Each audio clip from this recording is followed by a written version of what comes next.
غرباء غرباء غرباء غرباء. بسم الله الرحمن الرحيم. الحمد لله والصلاة والسلام على رسول الله صلوات الله والسلام عليه. أما بعد. We began last week with some of the ahkam that are connected to the istiqbal of the Mawlud in al-Islam. How does the Muslim father, the mother, anyone who's responsible for a Muslim child, how does the child get welcomed into this dunya in accordance to the deen of Allah Azza wa Jal? And we explained back then in the 5 ahkam that we dealt with that each one of those rulings, they have their specific details connected to it. They have their adab that are connected to it. And we just gave some of the basic issues, but they're deeper than what we've mentioned. To finish off this series with the second dars, we have about 3 different issues to deal with today, inshallah. They're all important issues because, again, they find their sources being in the Kitab of Allah and the authentic Sunnah of the Nabi sallallahu alayhi wa sallam. وَأَنزَلْنَا إِلَيْكَ الْكِتَابَ تِبْيَانًا لِكُلِّ شَيْءٍ. Allah Ta'ala mentioned to the Nabi sallallahu alayhi wa sallam that he revealed to him the Quran. And the Quran gives the bayan, the tibyan to everything that we need to know. وَمَا فَرَّطْنَا فِي الْكِتَابِ مِنْ شَيْءٍ. We have not left anything out of this book. And one of the everyday occurrences since the time of the Nabi sallallahu alayhi wa sallam has been the fact that people will have children. So you can rest assured that this issue has been dealt with in fine detail. Fine detail. It's just upon the Muslim man, the Muslim woman to go back to educate themselves, to know what to do, and to avoid doing the innovative practices that have crept into the religion of the Muslims, similar to what happened to the Yahud and the Nasara, doing things that have not been legislated for them in their religion. We have to avoid those things. Bringing the child into the dunya in accordance to what the Prophet brought sallallahu alaihi wasallam is a positive bidayah or beginning for the child. So to finish with those issues, we come down to the 6th issue, and the 6th issue is the actual naming of the child, the actual naming of the child.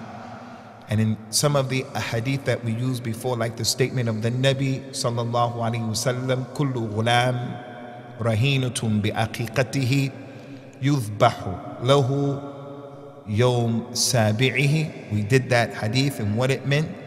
Every child is hostage. Every child is having the right that slaughtering is done on his behalf, and that slaughter should be done on the 7th day. We explained last week that the Nabi also said on the 7th day that in addition to the slaughtering, he says sallallahu alaihi wasallam, on the 7th day, ihraqu anhu al-adha, take away from him the heart, the harm, the hurt, meaning to shave his head. And we talked about all of those issues and the tasadduq that the person has to give concerning the weight of the hair and so forth and so on. And lastly, the child is named on the 7th day. The child is named on the 7th day due to that hadith. And we already dealt with those hadith, so there's no da'i lil-i'ada. We're not going to go over it again, but we'll make mention of this issue. And that is, it has been authentically established, this hadith of the Nabi sallallahu alaihi wasallam, that you should name your child on the 7th day. But there are some proofs that suggest and clearly indicate that some children were given a name before the 7th day. Abu Musa al-Ash'ari radiallahu anhu said that he had a baby. On the day that his baby was born, he brought the child to the Nabi sallallahu alaihi wasallam. Rasulullah made dua for that child for the barakah, and he also gave him the tahniq that we talked about, giving the child the sweet, preferably the dates, and then he named the child Ibrahim. So Abu Musa al-Ash'ari's child was named Ibrahim on the day that the child was born, but the Nabi said, name your child on the 7th day. Another example of this situation is Anas ibn Malik radiyallahu anhu. We said that his mother Sulaym and her husband Abu Talha al-Ansari radiyallahu anhum ajma'een, they had a baby. And they gave the newborn child to the son Anas ibn Malik, who was young. Anas ibn Malik took the child to the Nabi sallallahu alayhi wa ala alihi wa sallam. The Nabi sallallahu alayhi wa sallam gave the boy the tahniq, and then he called the boy on the day that he was born Abdullah. Abdullah. And also the Nabi himself sallallahu alayhi wa ala alihi wa sallam, when he had his son Ibrahim, he came to the Muslims the next day. He said, I had a child al-bariha, yesterday, last night, I had a child. And I named the child by the name of my father Ibrahim. So the Nabi sallallahu alayhi wasallam named his son Ibrahim radiyallahu anhum ajma'een wa ardahum. He named his son Ibrahim before the 7th day. So pay attention to this issue, inshallah, because there's some ishkal. The hadith said, name the child after the 7th day.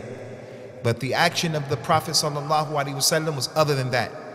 There are at least 3 children who we know, they were given their names before the 7th day.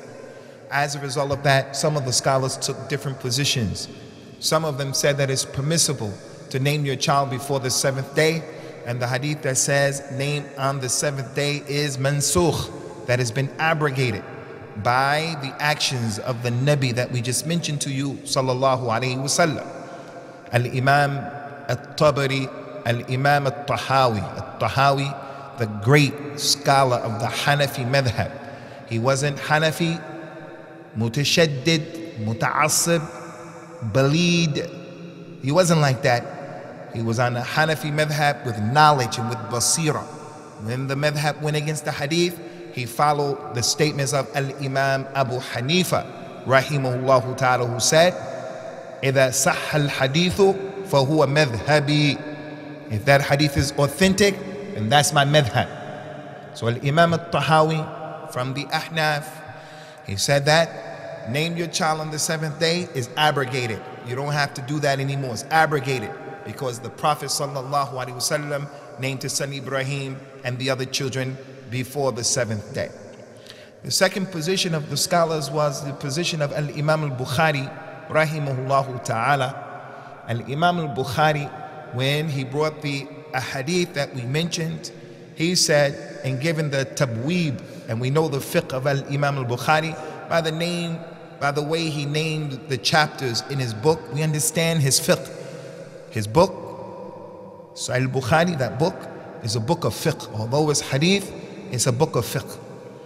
And we know his positions by the way he makes the tabweeb of the chapters, how he calls the chapters.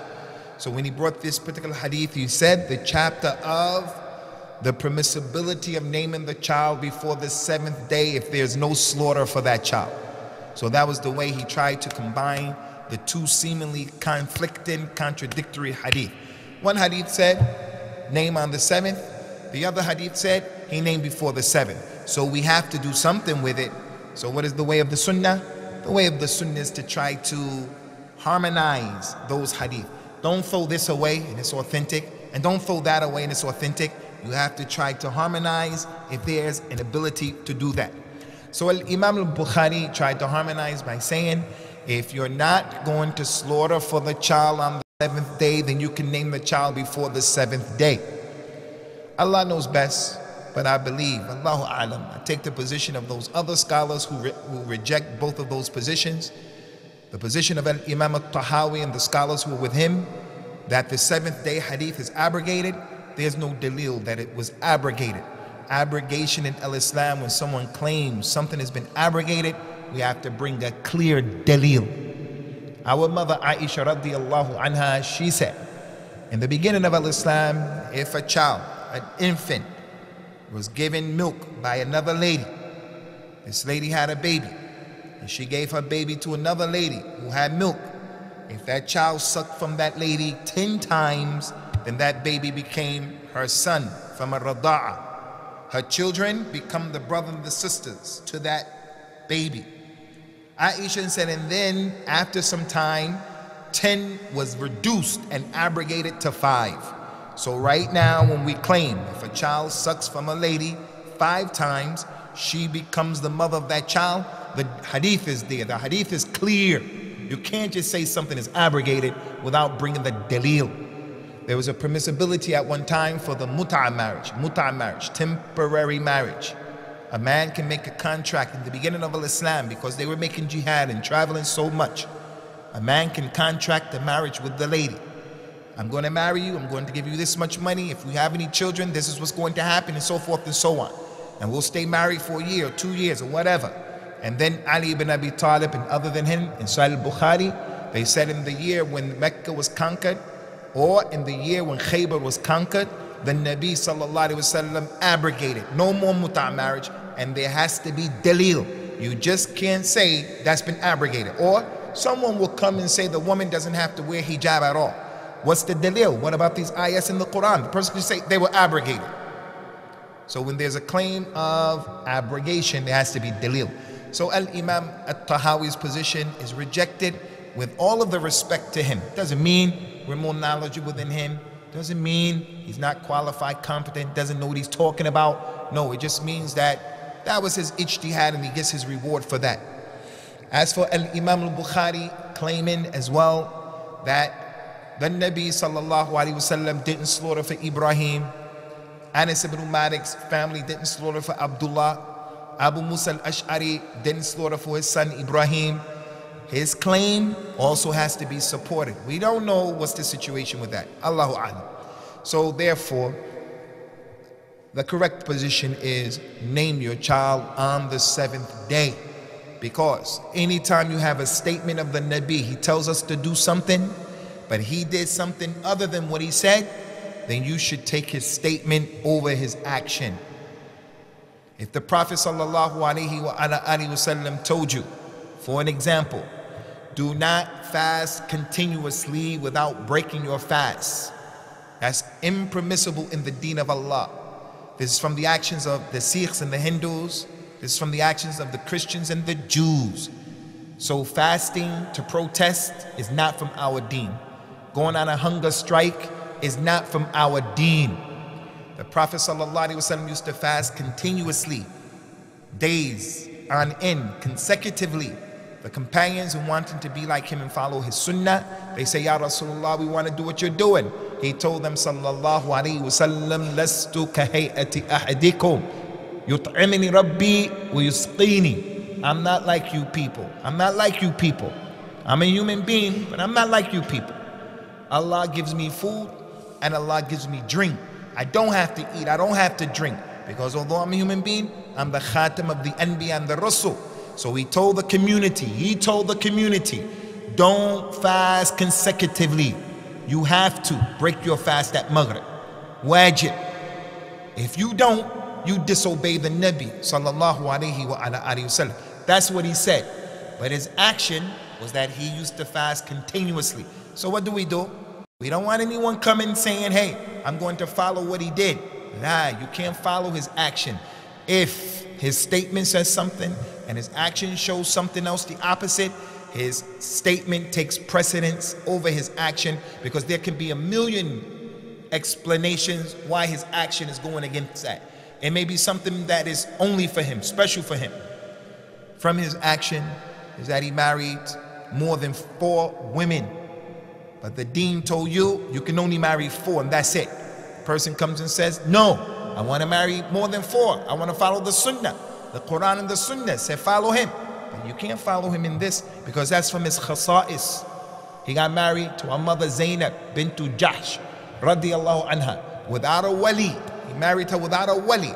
Allah Ta'ala revealed those ayahs of the Quran. فَلَمَّا قَضَى زَيْدُ مِنْهَا وَطْرًا زَوَّجْنَاكَهَا. When Zayd divorced her and she finished her iddah, we marry you to her. And the Prophet just went into her house and said the ayat, and he was married. No witnesses, no wali, nothing. Because that's from his khasa'is. So the point here concerning the naming, name the child after the 7th day. Name the child after the 7th day. Even if you know what the name is, hold it back until after the 7th day. The other issue, Khwani, is concerning the names. And as I mentioned, all of these ahkam, the tahniq, giving them the dates, has ahkam. Slaughtering has many ahkam, many ahkam. Cutting off the hair has ahkam.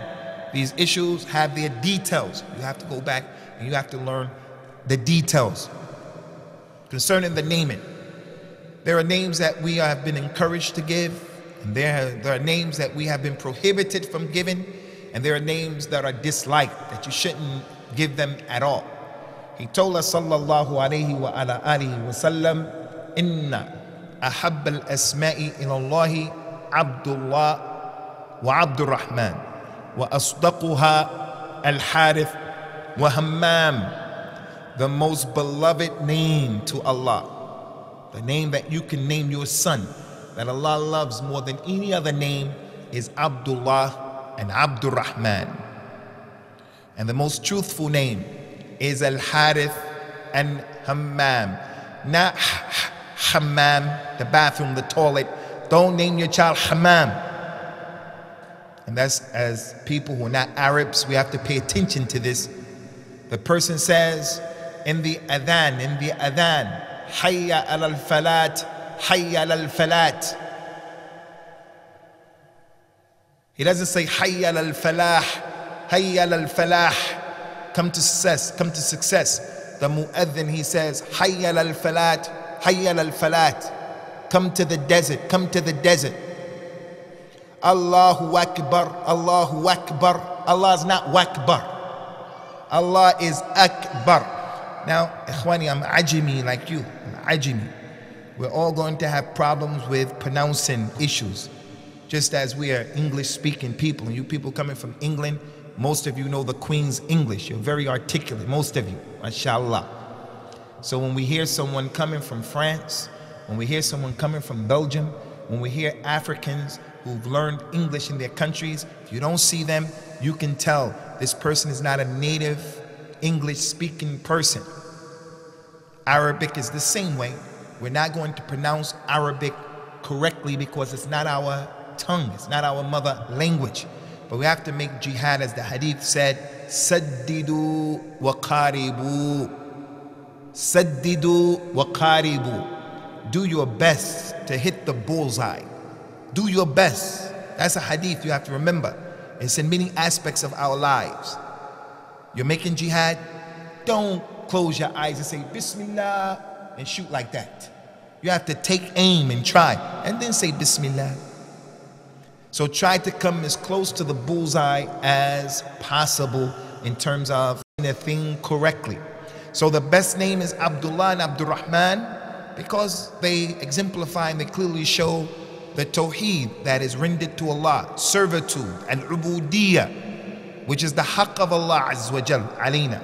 The haqq of Allah, al-ubudiyyah. That little brother, they have to know. We're going to make mistakes, but I don't want to make shirk with Allah in any shape, form, or fashion.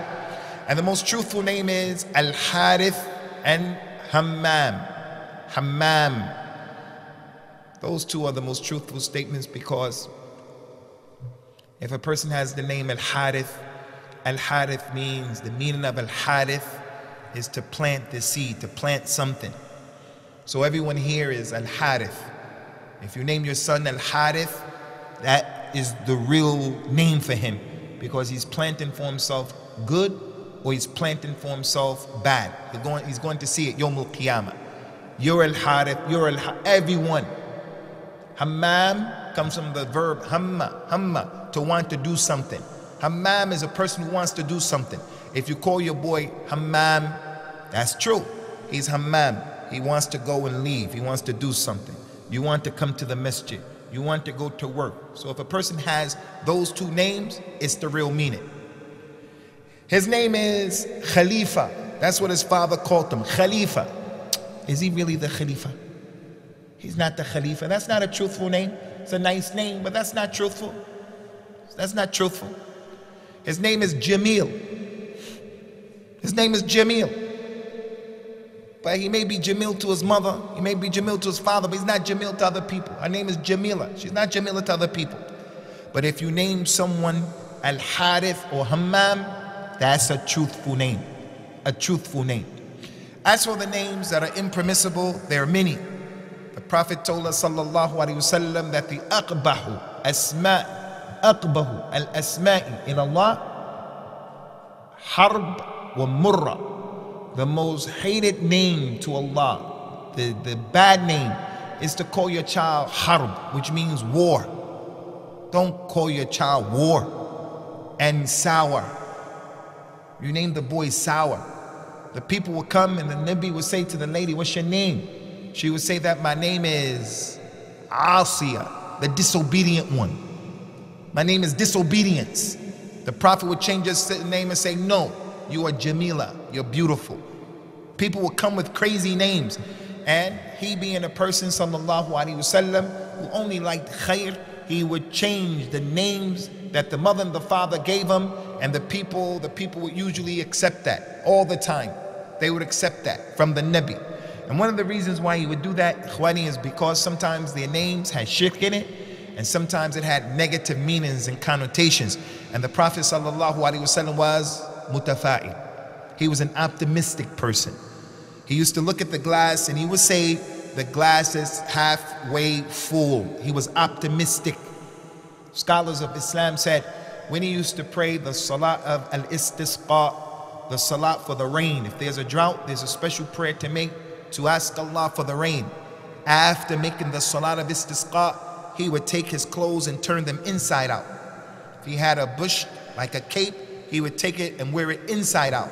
He had something on his head, he would turn it and put it the other way. They said one of the wisdoms and one of the reasons for that is that he wanted to show, I'm changing my condition. When he made the Eid prayer, he would go to the salat, the musalla, the place of the Eid. He would go down that street, Green Lane. He would go down to the masjid through Green Lane. And after making the salat, he would go down Busley Green. The scholars said the reason for that, he wanted to give salams to the people on one street to spread the khair, and also more people on the other street. And also, I just finished fasting the month of Ramadan and I'm going to the masjid, or I'm going to the place of the musalla, the salat, and then after that I'm going to go down the other street to show I'm going to be different in my behavior, the way I carry on. So he optimistic and he would change people's names, sallallahu alayhi wa ala alihi wa sallam. From some of the names that are not permissible to name people with are the names that the Arabs choose for themselves, especially their daughters, like calling the girl Nihad, calling the girl Fitna, calling the girl Wisal. Wisal means easily accessible. She can be grabbed and touched easily. Nihad, it means a girl whose breasts are sitting on top of her chest and they're there. They're not slagging, they're not down. You can't name your daughter that. It has sexual connotations to it. The girl's name in the Arab world is Siham.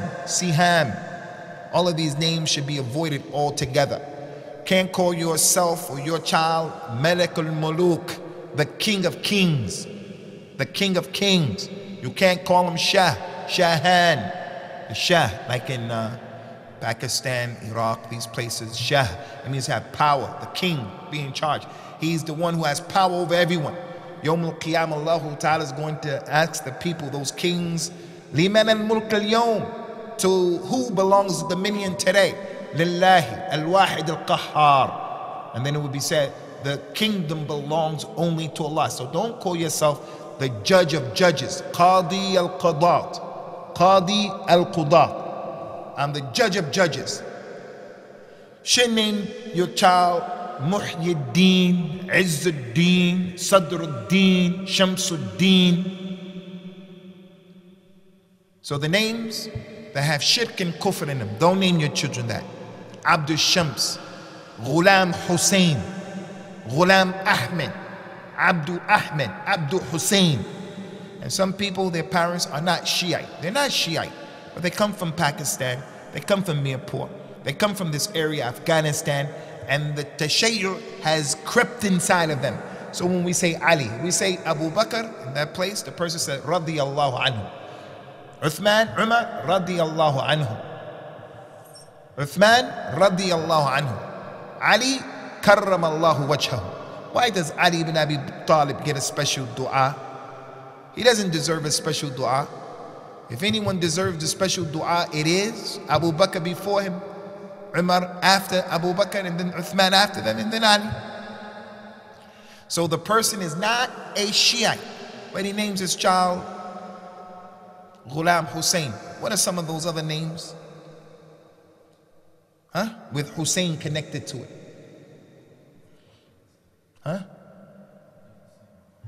No, from Pakistan. There are a lot of names like that.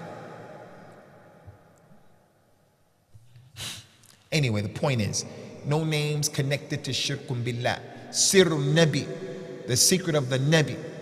The father names the son Sirrun Nabi, the secret of the Nabi. Sirullah, the secret of Allah. La. Also, you should avoid the names that show tazkiyah, where you're praising yourself. وَلَا تَزَكُّوا أَنفُسَكُمْ هُوَ أَعْلَمُ بِمَنِ اتَّقَى. Do not praise yourselves. Allah said, Allah knows the best who is the one who has a taqwa. Choose a nice name for your child. Al-Imam An-Nawawi. Al-Imam An-Nawawi. They used to call him Muhyiddin. Al-Imam An-Nawawi used to say, anyone who insists on calling me Muhyiddin, giving me this nickname, this laqab, anyone who calls me this, and you don't desist and stop, I'm not going to leave you Yawm al-Qiyamah. He would forgive people who did things to him when he was dying. He died at a young age. He was from those scholars who never got married. Al-Imam An-Nawawi. He wrote the book, Riyadh al-Salihin, 40 hadith of Al-Imam An-Nawawi. Kitab al-Istithkar, Al-Adhkar, Kitab al-Adhkar. And Imam An-Nawawi was dying. He said, everybody who owed me money, everybody who oppressed me, everybody who ever did anything, I forgive everyone. But I forgive anybody who called me Muhyiddin. I won't let you go. Because he said, Muhyiddin means to give life to the deen. He said, when did the deen ever die that it needs me to give life to it? The deen never died. So the point here is, Sadruddin, Shamsuddin, these were laqabs, nicknames that they used to give scholars in the past. They should be avoided. They should be avoided altogether. There are some hadith that are not authentic, and there are many of those particular hadith. Like the best name is the name that has Abdul in it and Ahmed. Khairu asma or ahabul asma ma ubbida wa hummida. The best names are those names that have Abdullah, Abdul Rahman, Abdul Qudus, Abdul Wahid, Abdul Qahhar, Abdul Mu'min, Abdul Muhaymin. This hadith is not authentic. Or it has Muhammad, Ahmed, Mustafa, Hamid, Hamad. This is not authentic. All of those names are nice. You can name yourself with those names. The Nabi told the people, sallallahu alaihi wasallam, Sammu anfusakum bi asma'il anbiya, or kama qala sallallahu alaihi wasallam. Name your children, name yourselves by the names of the prophets. So he called the boy, his son Ibrahim. He called another child Ibrahim. He called Suhaib al-Rumi's son Yahya. So name your names by the Anbiya of al-Islam. But don't name your names by that which has shirk, by that which has a tazki in it, and don't name yourselves by the names that are peculiar to Allah. Don't name yourself Allah. Don't name yourself Ar-Rahman, Al-Khaliq. Don't name yourself Al-Muhaymin, Al-Quddus. Don't name yourselves like these. Names that are only for Allah. Only for Allah. Another issue, Ikhwani, and this is a very important issue concerning the names, is this issue of the kunya. The kunya is for a person to become known by the father of his eldest son, usually the father of his eldest son, to say you're Abu Umar, Abu Abdullah, Abu Ahmed. This was a practice of the Arabs before Al-Jahiliyyah, and was a practice that the Prophet used to emphasize, sallallahu alaihi wasallam. So it's an easy sunnah to grasp, an easy sunnah to spread, to take pride in getting a kunya, usually after the eldest son. Unfortunately, non-Arabs, this is a sunnah we don't have. In Pakistan, Africa, this is not common. A man may have a gang of children, but he doesn't have a kunya. He has 6, 7, 8, 9 children. Were you from Gambia? Is it common to have a kunya in Gambia? In Africa, we don't do that. Africans, we don't do that. But there's a sunnah that should spread. The more people mix with Arabs, the more the sunnah spreads. And it is a sunnah, as you'll see, inshallah. So the Nabi, first of all, sallallahu alaihi wasallam, he was in the marketplace and a man called out and said, Ya Abul Qasim, O Abu Qasim. That was the kunya of the Nabi. They said he had a son, his name was Al-Qasim, another son Abdullah, another son Tahir. All of his sons died, sallallahu alaihi wasallam. He had Ibrahim, 4 sons. The man said, Ya Abul Qasim. The Nabi turned around. The man said, I didn't mean you, Ya Rasulullah, I meant that man over there, Abu Qasim. So he said to the people, sallallahu alaihi wasallam, Sammu bismi wa la takannu bi kunyati. Call your names name yourselves after me. Muhammad, Ahmed, Mustafa, Al-Amin, Muhammad Al-Amin. Call yourselves by my names. Hashim, Aqib. But don't call yourselves by my kunya. Don't call yourselves Abul Qasim. The scholars took different positions concerning, can you call your son Al-Qasim? Can you be Abul Qasim? Some of the scholars said, no, this is a name only for the Nabi and no one else. And that seems to be the strongest position. Ali ibn Abi Talib said, Ya Rasulullah, what if I have a child, a son, after your death? Can I call him Qasim? The Nabi told him, sallallahu alaihi wasallam, yes, and it's only for you. It's only for you. So the Nabi allowed Ali, radiyallahu anhu. Strange thing, Ali had a son, and his son was Muhammad al-Hanafiya. Muhammad al-Hanafiya. And he took the kunya Qasim. He's from the people of Ahl al-Bayt, from the ulama of Ahl al-Bayt. But again, we follow the kitab and the sunnah, and we get the nur of what the scholars said and what they did, but we don't blindly follow anybody other than the Nabi sallallahu alaihi wasallam. And if someone were to do something, no matter who he was or who she was, that was in contradiction to the kitab and the sunnah, we, without disrespecting them, don't take what they did or what they said. So the first position is, no one can have the name Al-Qasim as a kunya except the Nabi. And he told the reason why. He says, sallallahu alaihi wasallam, and Al-Qasim bain al-nas. I'm the one who will make the distinction and differences between the people. The other scholars said, no. If your name is not Muhammad, then you can take the kunya Qasim. So if your name is Abdullah, if your name is Ahmed, if your name is Bilal, if your name is Abdul Jalil, then you can be Abu Qasim. You can be Abu Al-Qasim. Another scholar said, no, you can do it. You can just take the kunya Al-Qasim just like that. That this was only during the time that the Prophet was living, sallallahu alaihi wasallam. But the hadith and the incident with Ali shows that that is not the correct issue. So concerning the kunya Abu Qasim, only getting away from the khilaf and the problem, don't name yourself or your child by that name at all. The other issue, Khwani, about the kunya is we want to encourage you brothers, everybody here, to take a kunya. Even these young brothers who are not even married. What's your name again? Ibrahim? Ishaq? Little Ishaq takes the kunya. His kunya will be like, for an example, after his brother Ibrahim, for an example, Abu Yusuf, for an example, after his grandfather's name was Ghulaid. What was your grandfather's name? Huh? You're looking at your father. You don't know your grandfather's name? So he's shy.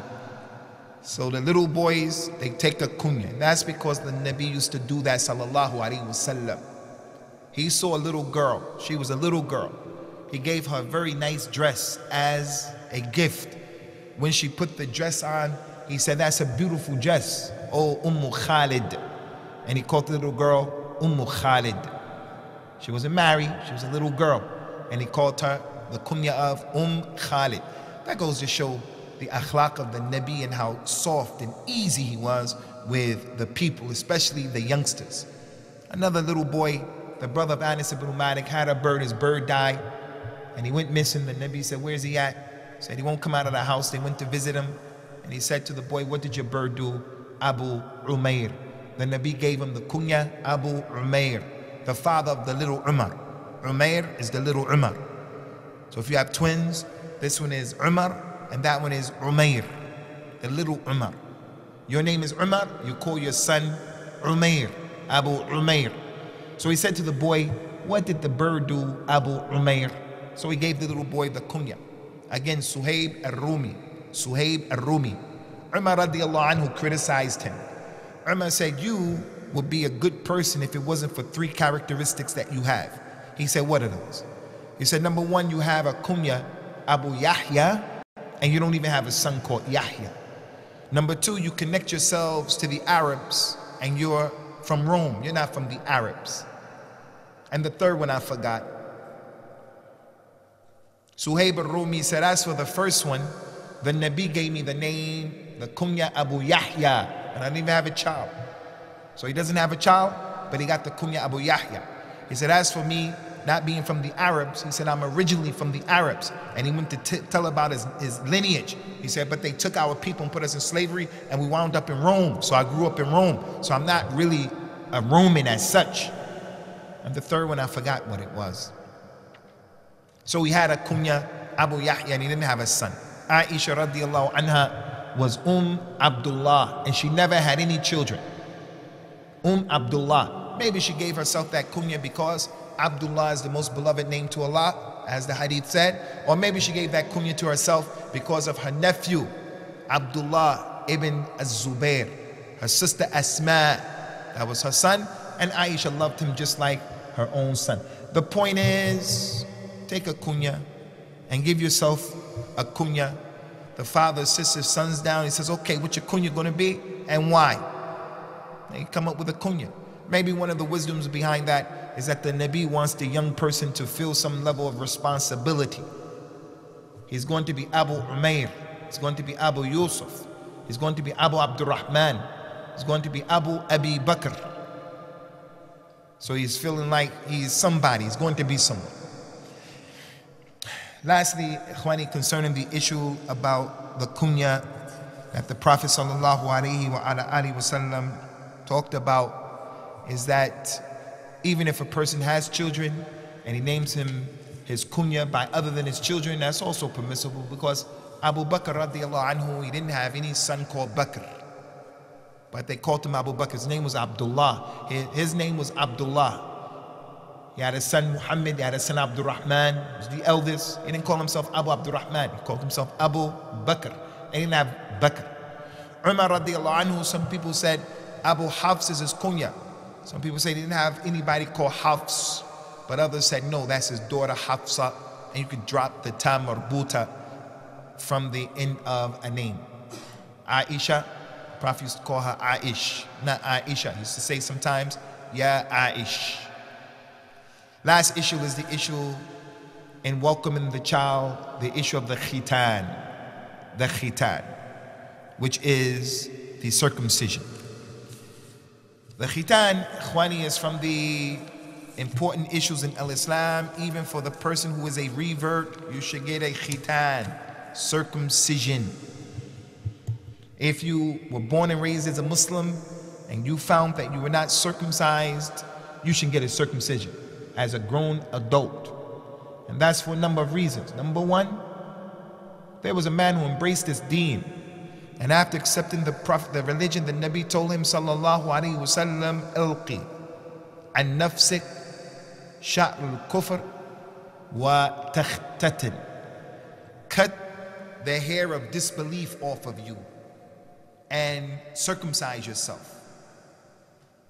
So after someone becomes a Muslim, he should cut his hair. Now, of course, we should be easy with these people and not overwhelm them. It's crazy, some of the things that we do. When they want to become Muslims, we have to make a big spectacle of it. It doesn't have to be like that. He doesn't have to do that in front of people. He can just do that in front of you and him, all by himself. If there's going to be some benefit to do it in front of the people, no problem. But he's all nervous already. And then we're going to make him say it in Arabic. He's a brand new Muslim, and we're going to make him say, repeat after me. And you go through all of the shahada and other words that people add on to. Just let him say it in English, and that's it. So if a person becomes a Muslim, from the sunnah is to take a shower, al-ghusl, as some of the companions used to do. Thumama ibn Uthal, take a ghusl, and to take off of them the hair of al-jahiliyyah, of kufr, and to get a circumcision. He also said that the Khalil of Allah, Ibrahim, the Nabi Ibrahim, salawatullah wassalamuhu alayhi, he circumcised himself when he was 80 years old, 80, and he did it with an axe-like utensil, something that looked like an axe, and he did it himself at the age of 80. So he was a Rajul Kabir, and Allah Ta'ala has mentioned and commanded in the book, ثُمَّ أَوْحَيْنَا إِلَيْكَ أَنِ اتَّبِعْ مِلَّةَ إِبْرَاهِيمَ حَنِيفًا, many ayat of the Quran. We have revealed to you, Ya Muhammad, that you should follow the millah of Ibrahim. And from the millah of Ibrahim, from his religion, from his sunnah, is the circumcision. That's why Jews have it, Christians used to have it big time, and Muslims, we have to have it. It's wajib. And that's the position of the majority of the ulama of Islam, that every Muslim man should have a circumcision. So your child should be circumcised. Now the question is when? There are some hadith that say after the 7th day circumcise your child. This is not authentic. Those hadith are not authentic. They exist, but the ulama al-hadith ruled and judged those ahadith da'ifa, similar to the adhan in the right ear and the iqam in the left ear. Da'if. Not because I came and said da'if. The ulama said that they were da'if. These ahadith da'ifa. So the 7-day ahadith, none of them are authentic. If you want to do it before 7 days, you can. After 7 days, you can. Abdullah ibn Abbas, he said, Sahih al-Bukhari, the Nabi was praying sallallahu alaihi wasallam, and the people were behind him, and he was outside, and in front of him, his horse, his camel was sitting down, and the Nabi was using the horse or the camel as the sutra. He was praying, and the people were behind him. Abdullah ibn Abbas came, he said, I came on my riding beast, and I went between the Nabi and the Musallin, the people praying. I rode in front of the first saf, the first line. So I'm behind the Nabi, not in front. I'm behind the Nabi, but I'm in front of the people. He said, and I hadn't gotten circumcised at that point. He was a young man, a teenager. So it goes to show that they didn't always circumcise right away. They didn't go and circumcise right away. It's totally up to the parents. But the doctors of Islam, they say, the quicker you circumcise your son, the better it is. Because as a child, they have the ability to have that resilience, the ability to heal quicker. The bone of the child, when it breaks, it heals quicker than the bone of the adult. You lose your tooth right now, it's not growing back. The child's tooth is going to grow back. So the skin, the pain, all of that, those of you, fathers who saw your child being circumcised, it's not easy. The lady says, just like the hair, I don't want to get my daughter's hair cut off. Why not? Because she looks this, that, it's going to hurt. The lady says, I don't want to get my son circumcised. Why not? It's going to hurt. It's going to be blood. That's hayat ad-dunya, it's like that. So you cut him, and he screams for a day, 2 days, 3 days. Everybody takes care of him, and after that he's on the sunnah. Muslims are identified with this. In Spain, when the Christians were persecuting the Muslims, the Crusaders were killing you. If you were Muslim, Muslims would change their names. Muslims would start shaving their beards. Muslims stopped leaving their clothes. They started to look like the kuffar of Spain and Andalus and Cordova and all of the places, because the Crusaders were just killing Muslims. But one thing they wouldn't do is they wouldn't stop circumcising themselves. They would hide their Islam, their names would change and all of that. They stopped going to the masjid, praying in public, but they would keep that circumcision. So the kuffar realized these people are really serious about the circumcision. One of the ways the Crusaders would find that a person is a Muslim, they would expose his aura. If he was circumcised, they knew he was a Muslim. And then they would kill him after that. They would persecute him after that. And that's because the circumcision is from the sha'air of al-Islam. It's from the marks of Islam. As a Muslim, there are just certain marks that we have that make us distinct from other people. So this circumcision is wajib. Some scholars say it's not wajib. Second thing about the circumcision. First thing, it's wajib. Even on the older person, it's a revert. It's wajib on the one who embraces the deen of Islam. If he can handle the pain, if he can get off of work, take his vacation, because this is going to be painful as an adult. When should it be done? When? Whenever it's up to you.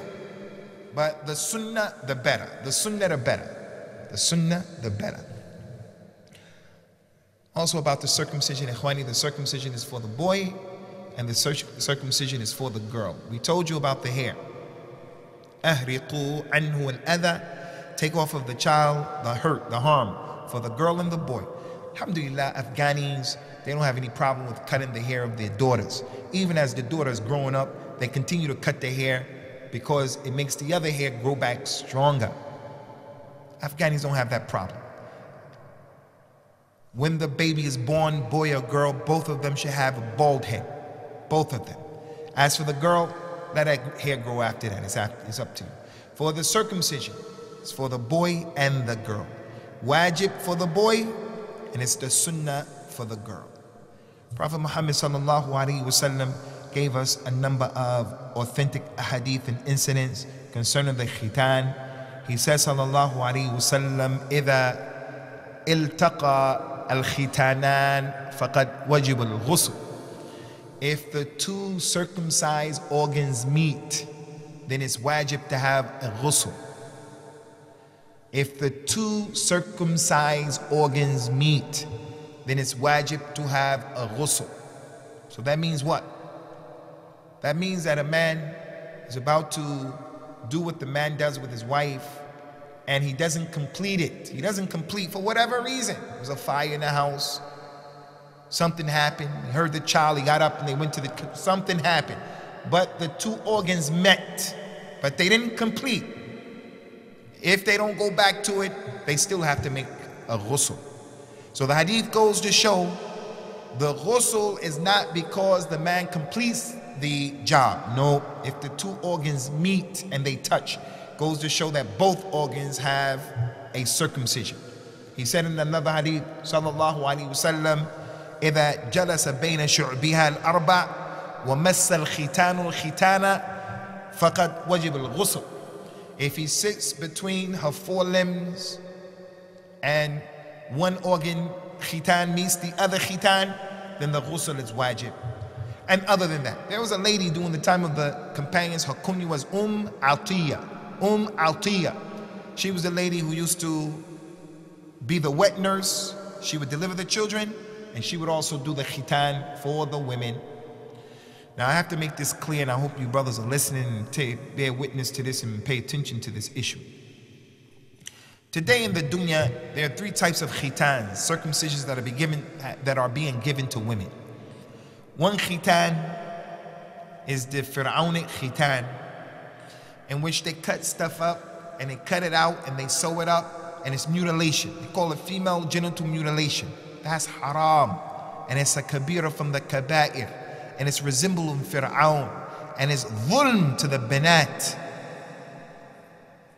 The other one is where they cut the clitoris off, they cut the clitoris out and some of the outer portion of her place, but they don't go inside and take anything else out. It's lesser than the first, but it's also same. It's a problem. It's not from Islam. It's impermissible. It's oppression. It's following the ways of Jahiliyyah. And then the third way is the sunnah, where the lady just takes off a little bit of the clitoris of the girl. That's it, and that's the sunnah. That's the sunnah. All three of those ways of khitan in Europe, in the UK, all three of them are against the law. All three of them. If you do the sunnah khitan, you can go to jail. Your daughter can get taken away from you. You have to know the law. Who? World Health Organization. The definition of the khitan is to mutilate any part of her genitalia. To do anything. But they're attacking Muslims. They're attacking Muslims only in this. Only. Because now the girl, she gets piercings done. According to their definition, that's mutilation, but that's okay.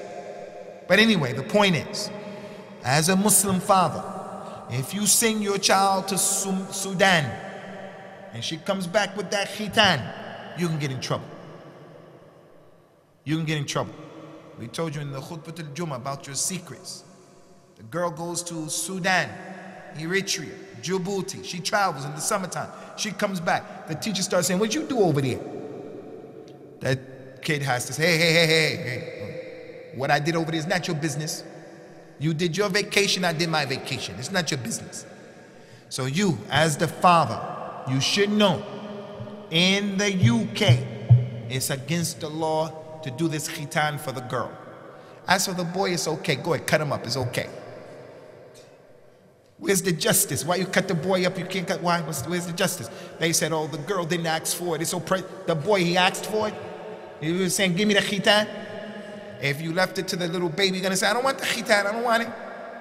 But this is the challenge of living here. So I want to make it clear here.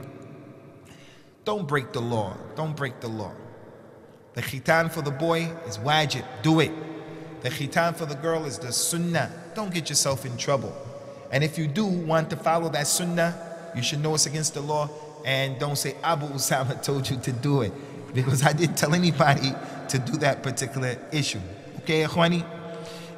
Lastly, concerning the khitan, is there a party given for the khitan in Islam? Similar to the aqiqah. There's no hadith saying give a party for the aqiqah, but we had examples of the companions. Muawiyah ibn Qurra had his boy Iyas, and he caught those companions and they had a party and they made dua for the boy. So you can have a party for the aqiqah, but it's not wajib, it's not lazim, you don't have to do it. If you slaughtered, you sent the milk, the money, you sent the money to your country and they slaughtered over there in Somalia, no problem. If you slaughtered here and you kept all of the meat, no problem. You don't have to have a party. For the khitan, Aisha radiallahu anha, some people were doing a khitan for one of their children. They said to her, should we have like some lahu? Should we enjoy it? A lahu. Should we have like a party, play, sing, dance, have a good time? She said yes. But there's no hadith saying that's what you should do. If you do the khitan, there's a narration that one of the companions was against it. If they're doing a party for the khitan, but it's not an authentic narration. So if you want to do the party for the khitan, inshallah, there's no problem. With this, Ikhwani, we finish this dars of the ahkam of the mawlud, making the istiqbal of the mawlud. And Imam Ibn al-Qayyim wrote a book, Tuhfat al-Mawlud, Tuhfat al-Walud, Tuhfat al-Wadud, fi ahkam al-Mawlud. He gave a gift to one of his friends, his relative. His relative had a baby. And Imam Ibn al-Qayyim, he didn't have any money. He said, okay, I'll meet you here at Asr time. Dhuhr, I'll meet you at Asr time.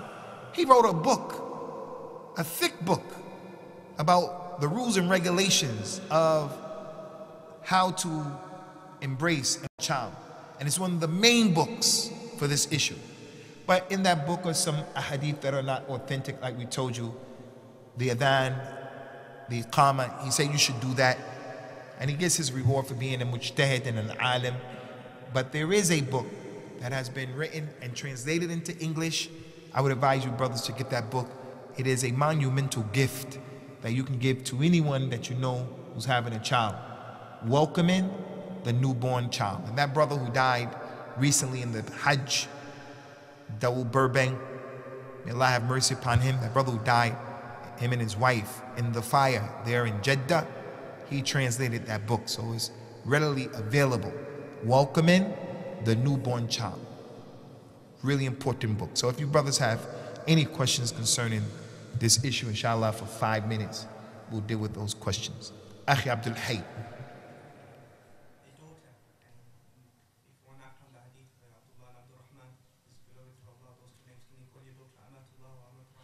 Now, that's a good question concerning the daughter. Abdullah is for the boy, the slave of Allah. The girl is Amatullah, the slave girl of Allah.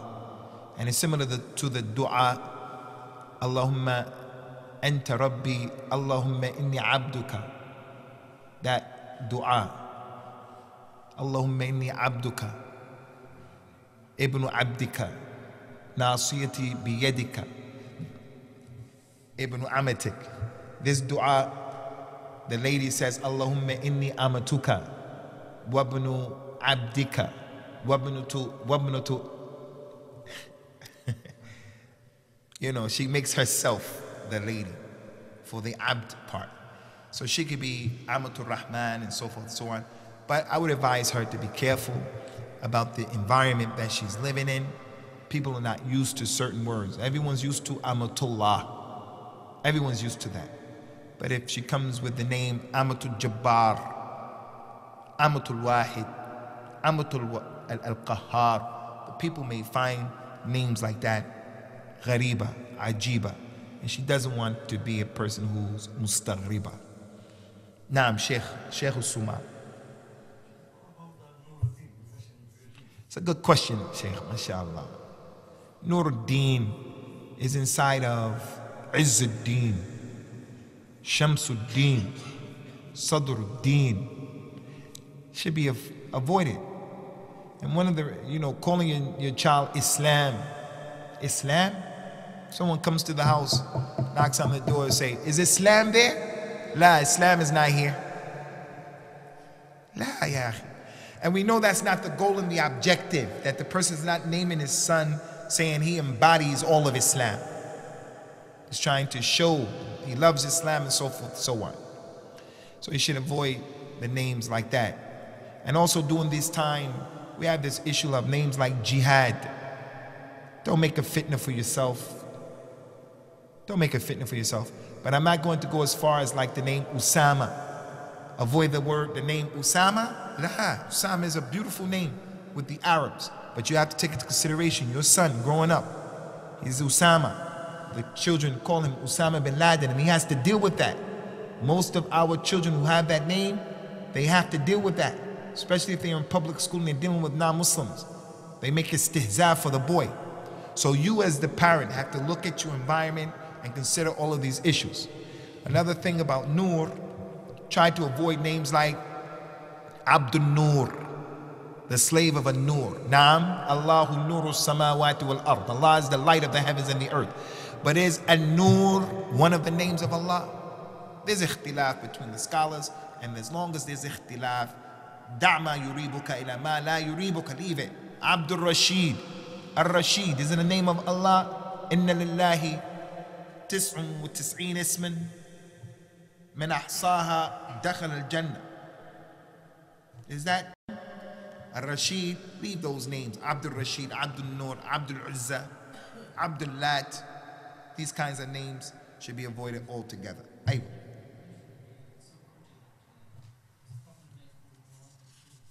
Ghulam al-Rasul, yes.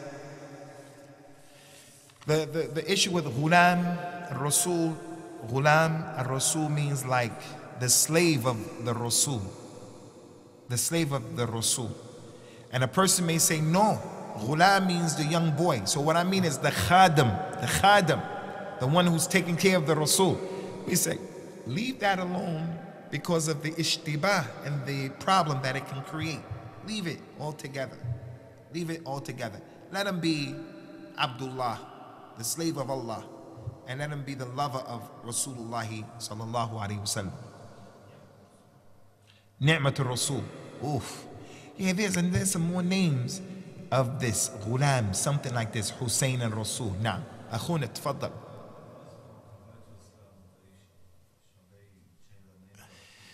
Akhi, that's a good question. SubhanAllah. As I told you, these issues, they have their details. People who revert to the deen of Allah Azza wa Jalla concerning their names.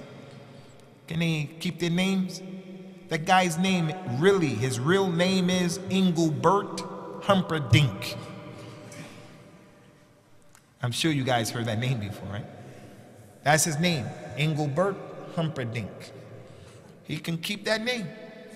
As long as it doesn't have a bad meaning, he can keep that name. And it's not lazim wajib for him to change his name when he comes into Islam. As soon as he becomes a Muslim, we force him. Do the Islam, accept Islam in Arabic, in front of the people. Has to be a big thing.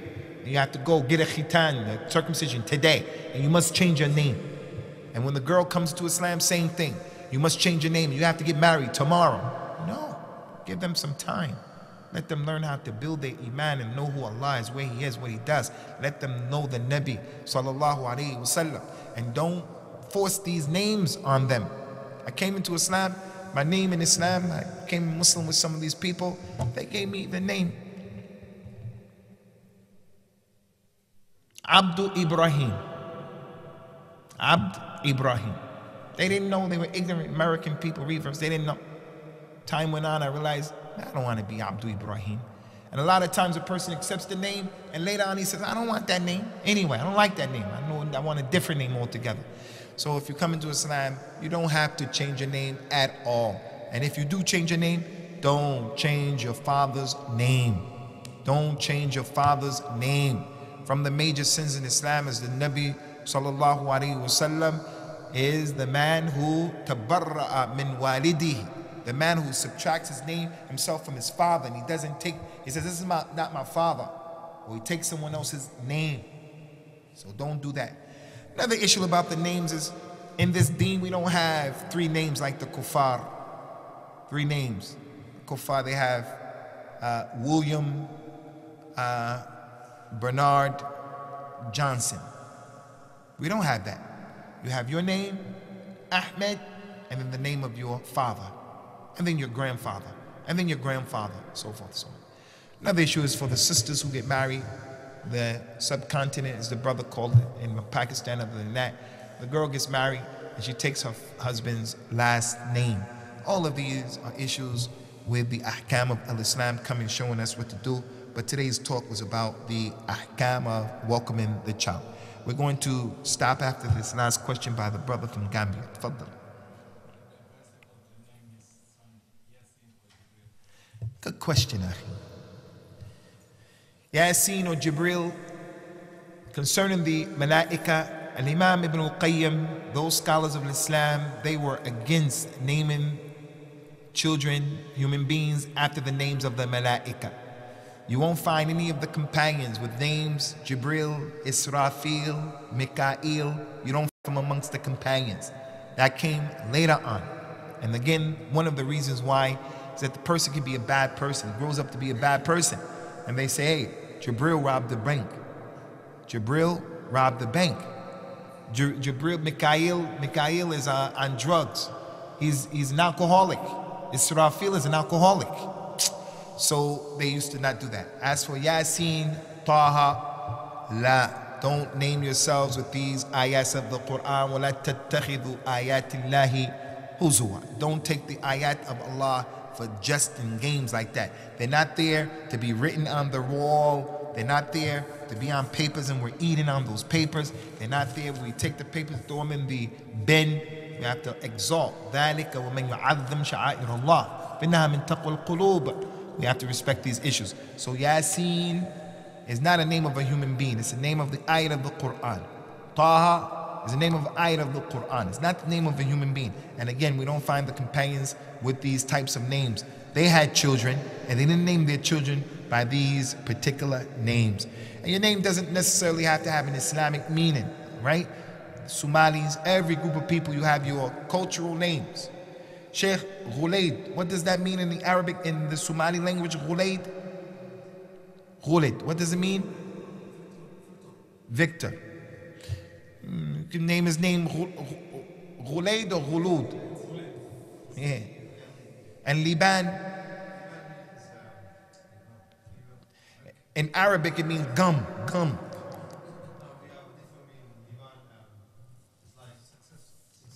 Success. And Niyar, Niyar. And the important thing, you name yourself what you want to name.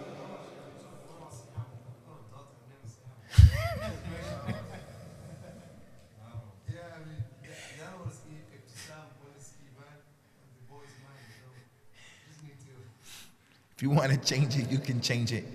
But Siham, Ghada, these names are not from the name الرجل الذي عنده غيرة على نسائه.